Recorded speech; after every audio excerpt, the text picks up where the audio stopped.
നമസ്കാരം, ഞാൻ പ്രജൻസി കണ്ണൻ. ഇന്ന് പുറത്തുവന്ന വാർത്തകളും നടന്ന സംഭവങ്ങളും വിവിധ പ്രതികരണങ്ങളും അറിയാൻ വിശദമായി അരമണിക്കൂറിൽ ഇന്നത്തെ പ്രധാന വാർത്തകൾ ആരംഭിക്കുന്നു.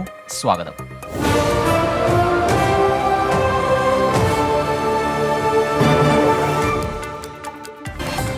സംസ്ഥാനത്ത് ലോക്ഡൌൺ മാനദണ്ഡങ്ങളിൽ മാറ്റം. വാക്സിൻ എടുത്തിട്ടില്ലാത്തവർക്ക് കടകളിൽ പോകുന്നതിന് സർട്ടിഫിക്കറ്റുകൾ ഹാജരാക്കേണ്ടതില്ല. WIPR 8 മുകളിലുള്ള പ്രദേശങ്ങളിൽ ലോക്ഡൌൺ ഏർപ്പെടുത്തും.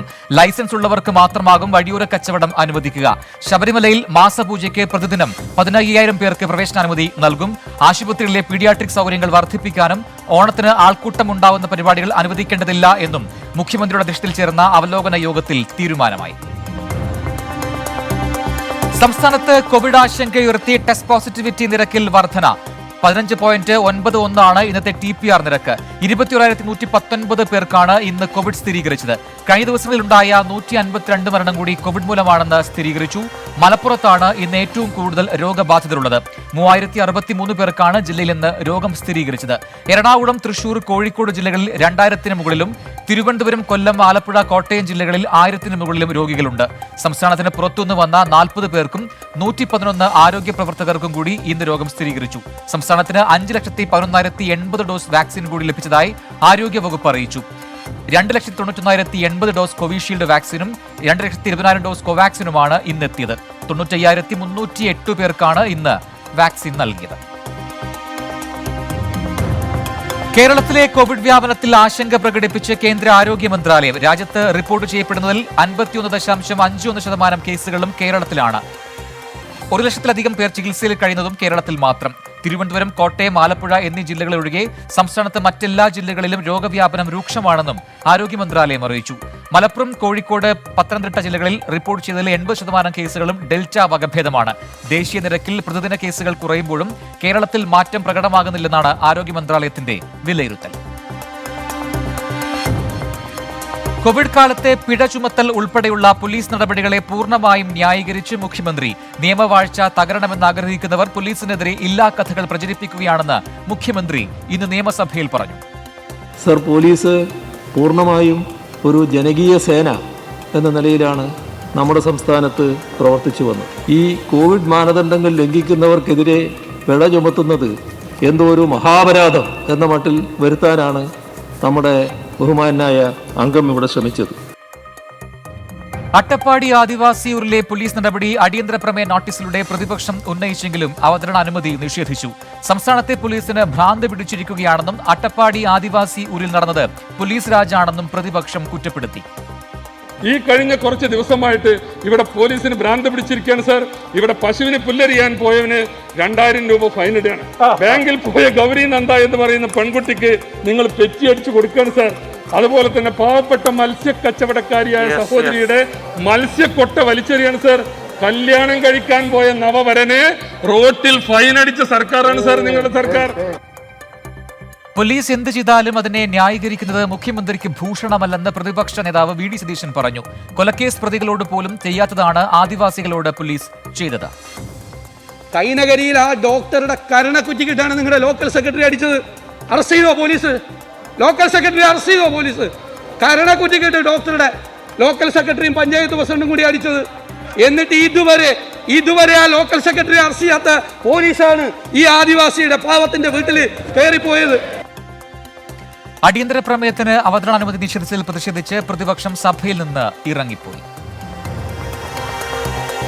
തിരുവനന്തപുരം കഴക്കൂട്ടത്ത് യുവാവിനെ മർദ്ദിച്ച സംഭവത്തിൽ കഴക്കൂട്ടം SIയെ സസ്പെൻഡ് ചെയ്തു. തിരുവനന്തപുരം സിറ്റി പോലീസ് കമ്മീഷണറാണ് നടപടിയെടുത്തത്. മർദ്ദിച്ചു എന്ന് ചൂണ്ടിക്കാട്ടി കഴക്കൂട്ടം സ്വദേശി ഷിബുകുമാർ സംസ്ഥാന പോലീസ് മേധാവിക്കും മനുഷ്യാവകാശ കമ്മീഷനും പരാതി നൽകിയിരുന്നു. തിരുവനന്തപുരം ആറ്റിങ്ങലിൽ നഗരസഭാ ജീവനക്കാർ മത്സ്യത്തൊഴിലാളിയുടെ മീൻ വലിച്ചെറിഞ്ഞു. ആറ്റിങ്ങൽ അവനവഞ്ചേരിയിലാണ് സംഭവം നടന്നത്. കോവിഡ് മാനദണ്ഡങ്ങൾ ലംഘിച്ചു എന്നാരോപിച്ചാണ് അഞ്ചുതെങ്ങ് സ്വദേശിനിയായ അൽഫോൺസ വിൽക്കാനെത്തിച്ച മത്സ്യം ജീവനക്കാർ വലിച്ചെറിഞ്ഞത്. നഗരസഭാ ഉദ്യോഗസ്ഥരെ തടയുന്നതിനിടയിൽ റോഡിലേക്ക് വീണ് പരിക്കേറ്റ അൽഫോൺസയെ ആശുപത്രിയിൽ പ്രവേശിപ്പിച്ചു. നഗരസഭാ പരിധിയിൽ വഴിയോര കച്ചവടങ്ങൾ കോവിഡ് വ്യാപനം മൂലം നിരോധിച്ചിരുന്നുവെന്നാണ് ആറ്റിങ്ങൽ നഗരസഭയുടെ വിശദീകരണം. മാർക്കറ്റില്ലാതെ മത്സ്യവിൽപ്പന അനുവദിക്കാനാവില്ലെന്നും നഗരസഭാ അധികൃതർ പറഞ്ഞു. 20,000 രൂപയുടെ മീനുകളാണ് ജീവനക്കാർ വലിച്ചെറിഞ്ഞത്.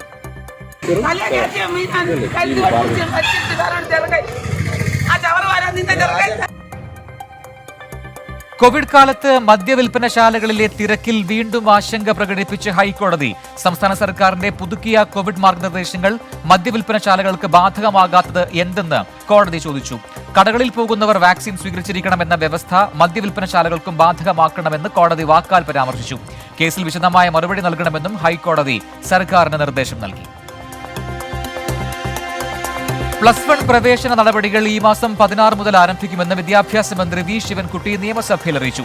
2017 മുതൽ 2020-21 വരെ സംസ്ഥാനത്തെ പൊതുവിദ്യാലയങ്ങളിൽ 6.8 ലക്ഷം കുട്ടികൾ പുതുതായി പ്രവേശിച്ചുവെന്നും മന്ത്രി പറഞ്ഞു. സർവകലാശാലകളിലെ കാലഹരണപ്പെട്ട നിയമങ്ങൾ പരിഷ്കരിക്കുമെന്ന് ഉന്നത വിദ്യാഭ്യാസ മന്ത്രി ആർ ബിന്ദു ഇന്ന് നിയമസഭയെ അറിയിച്ചു. ഇതിനായി കമ്മിറ്റി നിയോഗിക്കും. പരീക്ഷാ പരിഷ്കരണത്തെക്കുറിച്ച് പഠിക്കാനും കമ്മീഷനെ നിയോഗിക്കാൻ ആലോചിക്കുന്നുണ്ടെന്നും മന്ത്രി പറഞ്ഞു. കാലഹരണപ്പെട്ട സർവകലാശാല ചട്ടങ്ങളും നിയമങ്ങളും പരിശോധിച്ച് നിലവിലുള്ള UGC റെഗുലേഷൻസിന് വിധേയമായിട്ട് അവ പരിഷ്കരിക്കുന്നതിന് ഒരു നിയമപരിഷ്കാര കമ്മിറ്റിയെ നിയോഗിക്കണം എന്ന് തീരുമാനിച്ചിട്ടുണ്ട്. അതിൻ്റെ വിശദാംശങ്ങൾ വൈകുന്നേരം മറുപടി പറയുന്നതിൻ്റെ ഭാഗമായിട്ട് പ്രഖ്യാപിക്കാം എന്നാണ് കരുതുന്നത്. ഭക്ഷ്യക്കിറ്റിനെ വിമർശിക്കുന്നവർക്കെതിരെ രൂക്ഷ വിമർശനവുമായി മുഖ്യമന്ത്രി പിണറായി വിജയൻ. കോവിഡിന്റെ കാലത്ത് ജനങ്ങൾക്ക് ഭക്ഷ്യധാന്യങ്ങൾ ഉറപ്പാക്കാൻ കിറ്റിലൂടെ കഴിഞ്ഞു. എന്നാൽ മാന്യരെന്ന് ധരിക്കുന്ന ചിലർ ഇതിനെ സമൂഹ മാധ്യമങ്ങളിലൂടെ പരിഹസിച്ചു. ഈ കൂട്ടരുടെ അഭിപ്രായത്തിൽ ഫേസ്ബുക്കിലൂടെയും ഇന്റർനെറ്റിലൂടെയും ഭക്ഷ്യധാന്യങ്ങൾ ലഭിക്കുമെന്നാകുമെന്നും അവരോട് സഹതാപം മാത്രമെന്നും മുഖ്യമന്ത്രിയുടെ വിമർശനം. ഓണം ഫെയർ ഉദ്ഘാടനത്തിലെ സന്ദേശത്തിലാണ് മുഖ്യമന്ത്രിയുടെ വിമർശനം. കണ്ണൂർ RT ഓഫീസ് ആക്രമണ കേസിൽ വ്ലോഗർ സഹോദരങ്ങൾക്ക് ജാമ്യം. കർശന ഉപാധികളോടെയാണ് കണ്ണൂർ ജുഡീഷ്യൽ മജിസ്ട്രേറ്റ് കോടതി ഇരുവർക്കും ജാമ്യം അനുവദിച്ചത്. RT ഓഫീസിലുണ്ടായ നാശനഷ്ടങ്ങളുടെ കണക്ക് ഹാജരാക്കാൻ കോടതി ആവശ്യപ്പെട്ടെങ്കിലും അസിസ്റ്റന്റ് പബ്ലിക് പ്രോസിക്യൂട്ടർ നശിച്ച വസ്തുക്കളുടെ മൂല്യം റിപ്പോർട്ട് ചെയ്തിട്ടില്ല. ഇല്ല, കോടതി ഒബ്സർവേഷൻ എന്ന് പറഞ്ഞാൽ അങ്ങനെ ഒരു ക്രിമിനൽ ഔദ്യോഗിക കൃത്യനിർവഹണം തടസ്സപ്പെടുത്തി ചെയ്യുന്നുണ്ടെന്ന് പറയത്തക്ക രീതിയിലുള്ള യാതൊരു മെറ്റീരിയൽ എവിഡൻസ് ഒന്നുമില്ല. ഇവരുടെ പരാതിയിലൊന്നും ഉണ്ടായില്ല. അപ്പം ഞാനിപ്പം ഒരു ബന്ധപ്പെട്ട ഉദ്യോഗസ്ഥൻ്റെ ഈ RT ഡിപ്പാർട്ട്മെൻറ്റിൽ നിന്ന് കിട്ടിയെന്ന് പറഞ്ഞു കഴിഞ്ഞാൽ ഇവരുടെ ലൈസൻസ് ക്യാൻസൽ ചെയ്യാനും വണ്ടിയുടെ രജിസ്ട്രേഷൻ തന്നെ ക്യാൻസൽ ചെയ്യാൻ തക്ക രീതിയിൽ ഒരു പ്രതികാര നടപടിയിലേക്ക് സർക്കാരും ഡിപ്പാർട്ട്മെൻറ്റൊക്കെ പോയി എന്നുള്ളതാണ്. അതേസമയം പോലീസും മോട്ടോർ വാഹന വകുപ്പും ഇ-ബുള്ളറ്റിനെതിരായ നടപടി കടുപ്പിക്കുകയാണ്. ഇ-ബുള്ളറ്റിന്റെ യൂട്യൂബ് വീഡിയോകൾ ഡിലീറ്റ് ചെയ്യാതിരിക്കാനുള്ള നടപടി സ്വീകരിച്ചുവെന്ന് city police commissioner R Ilango വ്യക്തമാക്കി.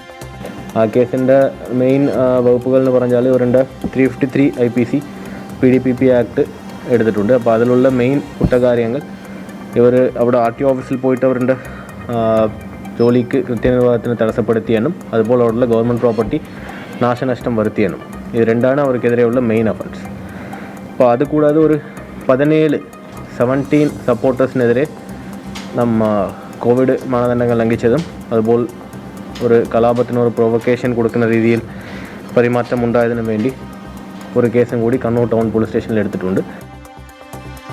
തിരുവനന്തപുരം സ്വർണ്ണക്കടത്തിൽ UAE കോൺസുൽ ജനറലിനെതിരെ ഗുരുതരമായ കണ്ടെത്തലുമായി customs. Consul general Jamal Hussain Al Sabi നേരിട്ട് കള്ളക്കടത്ത് നടത്തിയെന്ന് കസ്റ്റംസ് വ്യക്തമാക്കുന്നു. സ്വപ്ന സുരേഷിനും സരത്തിനും നൽകിയ ഷോക്കസ് നോട്ടീസിലാണ് പരാമർശം. 3 തവണ വിദേശ വനിതകളെ ഉപയോഗിച്ച് സ്വർണം എത്തിച്ചു. കോൺസുലേറ്റ് ജീവനക്കാർക്ക് വിദേശത്തേക്ക് പോകുമ്പോഴെല്ലാം കറൻസി കടത്ത് നടന്നിട്ടുണ്ടെന്നാണ് കസ്റ്റംസിന്റെ കണ്ടെത്തൽ.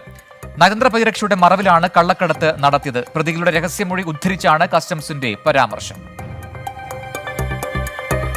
കൊടകര കള്ളപ്പണ കവർച്ചാ കേസിൽ EDയുടെ അന്വേഷണം പുരോഗമിക്കുകയാണെന്ന് കേന്ദ്ര സർക്കാർ. രാജ്യസഭയിൽ ധനമന്ത്രാലയം രേഖാമൂലമാണ് ഇക്കാര്യം വ്യക്തമാക്കിയത്. അന്വേഷണം പുരോഗമിക്കുന്നതിനാൽ കൂടുതൽ വിവരങ്ങൾ വെളിപ്പെടുത്താനാവില്ലെന്ന് കേന്ദ്ര ധനകാര്യ സഹമന്ത്രി പങ്കജ് ചൌധരി വ്യക്തമാക്കി. ഡോക്ടർ ശിവദാസന്റെ ചോദ്യത്തിനാണ് മന്ത്രി രാജ്യസഭയിൽ രേഖാമൂലം മറുപടി നൽകിയത്. കരുവന്നൂർ സഹകരണ ബാങ്ക് വായ്പാ തട്ടിപ്പ് കേസിലെ 1-ാം പ്രതി സുനിൽകുമാർ 21 വർഷത്തിനിടെ നിരവധി തവണ തട്ടിപ്പ് നടത്തിയെന്ന് റിമാൻഡ് റിപ്പോർട്ട്. ഭരണസമിതിയുടെ അറിവോ പ്രസിഡന്റിന്റെ ഒപ്പോ ഇല്ലാതെ പലർക്കും അംഗത്വം നൽകി. 5 സ്ഥാപനങ്ങളിലാണ് പ്രതികൾ നിക്ഷേപം നടത്തിയത്. 4-ാം പ്രതി കിരണിന്റെ പേരിൽ 46 ലോണുകളിലായി 23 കോടിയോളം രൂപ തട്ടിയെടുത്തു. തുക കിരണിന്റെയും ഭാര്യ അനുഷ്ക മേനോന്റെയും അക്കൗണ്ടുകളിലേക്ക് പോയെന്നും റിമാൻഡ് റിപ്പോർട്ടിൽ പറയുന്നു. കിരൺ മുൻകൂർ ജാമ്യത്തിനായി തൃശൂർ ജില്ലാ സെഷൻസ് കോടതിയെ സമീപിച്ചിട്ടുണ്ട്. കഴിഞ്ഞ ദിവസം അറസ്റ്റിലായ സുനിൽകുമാറിനെ 14 ദിവസത്തേക്ക് കോടതി റിമാൻഡ് ചെയ്തു. അതേസമയം 3 പ്രതികളുടെ മുൻകൂർ ജാമ്യാപേക്ഷ തൃശൂർ സെഷൻസ് കോടതി തള്ളി. 2-ാം പ്രതി ബിജു കരീം, 3-ാം പ്രതി ജിൽസ്, 6-ാം പ്രതി റജിയ മനിൽകുമാർ എന്നിവരുടെ മുൻകൂർ ജാമ്യാപേക്ഷയാണ് സെഷൻസ് കോടതി ഇന്ന് തള്ളിയത്. സംസ്ഥാനങ്ങൾക്കും കേന്ദ്രഭരണ പ്രദേശങ്ങൾക്കും സ്വന്തമായി OBC പട്ടിക തയ്യാറാക്കാൻ അധികാരം നൽകുന്ന ഭരണഘടനാ ഭേദഗതി ലോക്സഭ പാസാക്കി. കേന്ദ്ര സാമൂഹ്യക്ഷേമ മന്ത്രി ഡോക്ടർ വീരേന്ദ്രകുമാർ അവതരിപ്പിച്ച 127ാം ഭരണഘടനാ ഭേദഗതിയാണ് ലോക്സഭ ഇന്ന് പാസാക്കിയത്. സാമൂഹ്യ സമത്വം ഉറപ്പാക്കാൻ ബിൽ പാസാക്കേണ്ടത് അനിവാര്യമായിരുന്നുവെന്ന് മന്ത്രി ലോക്സഭയിൽ നടന്ന ചർച്ചയിൽ പ്രതികരിച്ചു. माननीय अध्यक्ष महोदय, ये बिल इतना महत्वपूर्ण है, सबकी भावनाएं भी इसके साथ जुड़ी और मैं आपसे अनुरोध करता हूं, आज सदन में जो इसके पक्ष में माहौल आया है, सभी राजनीतिक दलों की भावनाओं को समाहित करते हुए मैं आपसे अनुरोध करता हूं इस बिल को पास कराया जाए. ഫോൺ ചോർത്തൽ വിഷയത്തിൽ പ്രതിഷേധം തുടർന്നപ്പോഴും ബിൽ അവതരണത്തെ കോൺഗ്രസ് എതിർത്തില്ല. ബിൽ പാസ്സാകാൻ സഭയുടെ 3/2 ഭൂരിപക്ഷം അനിവാര്യമായിരിക്കെ പ്രതിപക്ഷ നിലപാടാണ് കേന്ദ്ര സർക്കാരിന് തുണയായത്. കേരളത്തിൽ നിന്ന് E.T. മുഹമ്മദ് ബഷീറും A.M. ആരിഫും ചർച്ചയിൽ പങ്കെടുത്തു. അതേസമയം രാജ്യത്ത് ഏകീകൃത സിവിൽ കോഡ് യാഥാർത്ഥ്യമാക്കാൻ സാധ്യതാ പഠനം നടന്നുവരികയാണെന്ന് നിയമമന്ത്രി കിരൺ റിജിജു രേഖാമൂലം രാജ്യസഭയെ അറിയിച്ചു. അതിനിടെ ഫോൺ ചോർത്തൽ, കർഷക സമരം എന്നീ വിഷയങ്ങളിൽ രാജ്യസഭ ഇന്നും പ്രക്ഷുബ്ധമായി. ഉദ്യോഗസ്ഥരുടെ കയ്യിൽ നിന്ന് ഫയലുകൾ തട്ടിയെടുത്ത് പ്രതിപക്ഷ അംഗങ്ങൾ സഭയിൽ കീറിയെറിഞ്ഞ് പ്രതിഷേധിച്ചു. പെഗസസ് ഫോൺ ചോർത്തലുമായി ബന്ധപ്പെട്ട് സമൂഹ മാധ്യമങ്ങളിലടക്കം നടക്കുന്ന ചർച്ചകളിൽ അതൃപ്തി പ്രകടിപ്പിച്ച് സുപ്രീം കോടതി. സംവാദം നടക്കേണ്ടത് കോടതി മുറികളിലാണെന്നും പുറത്തല്ലെന്നും ചീഫ് ജസ്റ്റിസ് N.V. രമണ അധ്യക്ഷനായ ബെഞ്ച് ഹർജിക്കാർക്ക് താക്കീത് നൽകി. ഫോൺ ചോർത്തലിൽ അന്വേഷണം ആവശ്യപ്പെട്ട പൊതുതാൽപര്യ ഹർജികളിൽ മറുപടി പറയാൻ കോടതി കേന്ദ്ര സർക്കാരിന് സമയം അനുവദിച്ചു. ഹർജികൾ അടുത്ത തിങ്കളാഴ്ച വീണ്ടും പരിഗണിക്കും. ബീഹാർ നിയമസഭാ തെരഞ്ഞെടുപ്പിൽ സ്ഥാനാർത്ഥികളുടെ ക്രിമിനൽ കേസ് വിവരങ്ങൾ പ്രസിദ്ധീകരിക്കാത്തതിന് 8 രാഷ്ട്രീയ പാർട്ടികൾക്ക് പിഴയിട്ട് സുപ്രീം കോടതി. CPIM-ഉം NCP-യും 5 ലക്ഷം രൂപ വീതം കെട്ടിവെക്കണം. മറ്റ് 6 പാർട്ടികൾ 1 ലക്ഷം രൂപ വീതം കെട്ടിവെക്കണമെന്നും ജസ്റ്റിസ് RF നരിമാൻ അധ്യക്ഷനായ ബെഞ്ച് ഉത്തരവിട്ടു. രാഷ്ട്രീയത്തിലെ ക്രിമിനൽവൽക്കരണം അവസാനിപ്പിക്കാൻ വലിയ ശസ്ത്രക്രിയ തന്നെ നടത്തണമെന്ന് സുപ്രീം കോടതി ഭരണ നേതൃത്വത്തോട് അഭ്യർത്ഥിച്ചു. ജനപ്രതിനിധികൾ പ്രതികളായ കേസുകൾ പിൻവലിക്കുന്നതിൽ സുപ്രധാന ഉത്തരവുമായി സുപ്രീം കോടതി. ഹൈക്കോടതിയുടെ അനുമതിയില്ലാതെ MP-മാരും MLA-മാരും പ്രതികളായ കേസുകൾ പിൻവലിക്കരുത്. കേസുകളുടെയും തീർപ്പാക്കിയവയുടെയും വിശദാംശങ്ങൾ അറിയിക്കാൻ ഹൈക്കോടതി രജിസ്ട്രാർമാർക്ക് നിർദ്ദേശം നൽകി. 2020 സെപ്റ്റംബർ 16 ശേഷം പിൻവലിച്ച കേസുകൾ ഹൈക്കോടതികൾ പരിശോധിക്കണമെന്നും നിയമസഭാ കയ്യാങ്കളി കേസ് വിധിയുടെ അടിസ്ഥാനത്തിലാകണം ഈ പരിശോധനയെന്നും ചീഫ് ജസ്റ്റിസ് N.V. രമണ അധ്യക്ഷനായ ബെഞ്ച് അറിയിച്ചു. ഒളിമ്പിക്സ് വെങ്കല മെഡൽ ജേതാവ് PR ശ്രീജേഷിന് ജന്മനാട്ടിൽ ആവേശോജ്വല സ്വീകരണം. കൊച്ചി അന്താരാഷ്ട്ര വിമാനത്താവളത്തിൽ കായിക മന്ത്രി V. അബ്ദുറഹ്മാന്റെ നേതൃത്വത്തിലായിരുന്നു സ്വീകരണം. Sports council, Kerala Olympics association, hockey association പ്രതിനിധികളും സ്വീകരണത്തിൽ പങ്കെടുത്തു. സംശയമില്ല, ഇത് വിദ്യാഭ്യാസ വകുപ്പ് മാത്രം ഒതുങ്ങുന്നില്ല സാർ, നമ്മുടെ സംസ്ഥാന ക്യാബിനറ്റ് തന്നെ.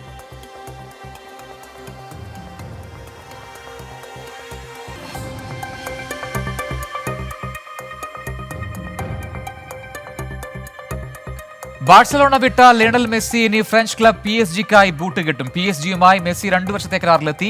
പ്രതിവർഷം 305 കോടി രൂപയാണ് പ്രതിഫലം. പാരീസിലെ ആശുപത്രിയിൽ വെച്ച് മെസ്സിയുടെ വൈദ്യ പരിശോധന പൂർത്തിയാക്കി. PSG കുപ്പായത്തിൽ നാളെ മെസ്സി വാർത്താ സമ്മേളനം നടത്തും. PSG-യിലേക്കുള്ള മെസ്സിയുടെ വരവിനെ നെയ്മർ സ്വാഗതം ചെയ്തു. വീണ്ടും ഒരു ഒത്തുചേരലെന്ന അറിയിക്കുറിപ്പോടെ മെസ്സിയുമായി ഉള്ള ചിത്രം നെയ്മർ ഇൻസ്റ്റഗ്രാമിൽ പങ്കുവച്ചു. പാരീസിലെത്തിയ മെസ്സിക്ക് വൻ വരവേൽപ്പാണ് ലഭിച്ചത്. ആയിരക്കണക്കിന് ഫുട്ബോൾ ആരാധകരാണ് സൂപ്പർ താരത്തെ നേരിൽ കാണാൻ എത്തിച്ചേർന്നത്. കാസർഗോഡ് ഉളിയത്തടുക്കയിൽ 13 വയസ്സുകാരിയെ പീഡിപ്പിച്ച കേസിൽ മാതാവും പിതാവും അറസ്റ്റിൽ. പീഡന വിവരം മറച്ചുവെച്ചതിനാണ് അറസ്റ്റ്. കേസിൽ പ്രതികളായ 9 പേരെ പോലീസ് നേരത്തെ അറസ്റ്റ് ചെയ്തിരുന്നു. ഇതോടെ കേസിൽ അറസ്റ്റിലായവരുടെ എണ്ണം 11ആയി. പീഡനത്തിനിരയായ പെൺകുട്ടി ശിശുക്ഷേമ സമിതിയുടെ സംരക്ഷണത്തിൽ കഴിയുകയാണ്. നടിയെ ആക്രമിച്ച കേസിൽ സാക്ഷി വിസ്താരത്തിനായി നടി കാവ്യ മാധവൻ ഇന്ന് കോടതിയിൽ ഹാജരായി. കൊച്ചിയിലെ പ്രത്യേക CBI കോടതിയിലാണ് കാവ്യ മാധവൻ ഹാജരായത്. കഴിഞ്ഞ മെയ് മാസത്തിൽ കാവ്യ കോടതിയിൽ എത്തിയിരുന്നെങ്കിലും അന്ന് വിസ്താരം നടന്നിരുന്നില്ല. കേസിൽ 300-ലധികം സാക്ഷികളിൽ 178 പേരുടെ വിസ്താരമാണ് ഇപ്പോൾ പൂർത്തിയാക്കിയിട്ടുള്ളത്. വിചാരണ പൂർത്തിയാക്കാൻ സുപ്രീം കോടതിയോട് 6 മാസം കൂടി സമയം കോടതി ആവശ്യപ്പെട്ടിട്ടുണ്ട്. 2017 ഫെബ്രുവരിയിലായിരുന്നു കൊച്ചിയിൽ നടി ആക്രമണത്തിനിരയാകുന്നത്. കേസിൽ 8ാം പ്രതിയാണ് നടൻ ദിലീപ്. പട്ടയഭൂമിയിലെ മരമുറിക്കൽ കേസുകളിൽ CBI അന്വേഷണം ആവശ്യമില്ലെന്ന് സർക്കാർ ഹൈക്കോടതിയിൽ. മരം മുറിച്ചു കടത്തിയതിൽ വലിയ ഗൂഢാലോചന നടന്നിട്ടുണ്ടെന്നും ഇതിന് വിശദമായി അന്വേഷിക്കേണ്ടതുണ്ടെന്നും സർക്കാർ ഹൈക്കോടതി അറിയിച്ചു. കേസ് ഡയറി അടക്കമുള്ള വിശദാംശങ്ങൾ മുദ്രവെച്ച കവറിൽ കൈമാറാൻ സർക്കാരിന് ചീഫ് ജസ്റ്റിസ് അധ്യക്ഷനായ ബെഞ്ച് നിർദ്ദേശം നൽകി. വെള്ളിയാഴ്ചയ്ക്കുള്ളിൽ ഇതുവരെയുള്ള അറസ്റ്റ് നടപടികൾ ഉൾപ്പെടെ അറിയിക്കണം എന്നാണ് നിർദ്ദേശം. മരമുറി കേസുകൾ CBIക്ക് കൈമാറണമെന്നാവശ്യപ്പെട്ടുള്ള ഹർജിയിൽ ഹൈക്കോടതി വെള്ളിയാഴ്ച വിധി പറയും. ക്രിസ്ത്യൻ നാടാർ സംവരണവുമായി ബന്ധപ്പെട്ട് ഹൈക്കോടതി സിംഗിൾ ബെഞ്ച് പുറപ്പെടുവിച്ച ഉത്തരവിന് സ്റ്റേ ഇല്ല. സിംഗിൾ ബെഞ്ച് ഉത്തരവിനെതിരെ സംസ്ഥാന സർക്കാർ നൽകിയ ഹർജി ഹൈക്കോടതി ഫയലിൽ സ്വീകരിച്ചു. തെരഞ്ഞെടുപ്പിന് തൊട്ടു മുൻപ് കൊണ്ടുവന്ന നാടാർ സംവരണത്തിലാണ് തിരിച്ചടി. ഇത്തരമൊരു സംവരണ പട്ടിക വിപുലീകരണത്തിന് സർക്കാരിന് കഴിയില്ലെന്നാണ് സിംഗിൾ ബെഞ്ച് ഉത്തരവ്. മറാത്ത കേസ് ഉയർത്തിക്കാട്ടിയായിരുന്നു കോടതിയുടെ നടപടി. എന്നാൽ മറാത്ത കേസിന് മുൻപ് തന്നെ സർക്കാർ സംവരണ തീരുമാനം എടുത്തിരുന്നുവെന്നായിരുന്നു സർക്കാരിന്റെ വാദം. കേരള ഹൈക്കോടതി ചീഫ് ജസ്റ്റിസ് അധ്യക്ഷനായ ഡിവിഷൻ ബെഞ്ച് ഈ കേസിൽ വിശദമായ വാദം കേൾക്കും. ഇന്നത്തെ പ്രധാന വാർത്തകൾ പൂർത്തിയാവുന്നു. നമസ്കാരം.